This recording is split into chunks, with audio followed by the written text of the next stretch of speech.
আমরা চরমনায় আসছিলাম। চরমনা 3 দিন ব্যাপী মাহফিল ছিল। মাহফিল শেষ হওয়ার পরে আমরা বরিশালে আসছি।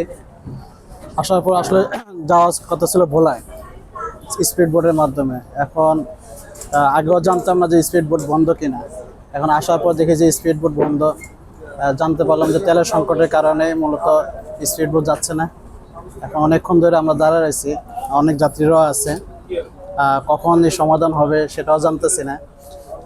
যদি তেলের ব্যবস্থা হয় আর স্পিড বোটের ছাড়ে তাহলে হয়তো আমরা আমাদের গন্তব্যে যেতে পারবো। আশা করি ইনশাল্লাহ দ্রুত গতিতে এই সমাধানটা হয়ে যায়। কর্তৃপক্ষের দৃষ্টি আকর্ষণ করতেছি যে আমাদের এই সমস্যার যাতে সমাধান হয়ে যায়, আল্লাহ তাআলা যেন সহজ করে দেয়। ভোলা থেকে বরিশাল আমাদের স্পিড বোটের লাইন, আমরা যাতায়াত করি। এখন আমাদের তেলের সংকটের কারণে আমাদের বোট বন্ধ আছে। চরমনার মাহফিল শেষ হয়েছে, এখন তেলের যদি কোনো ব্যবস্থা হয় তাহলে আমরা যাইতে পারবো, নাহলে আমরাও বসা, যাত্রীরও বিভ্রান্ত, আমাদেরও 2 পয়সা ইনকাম হয় না, আমরাও বসা আছি তেলের জন্য।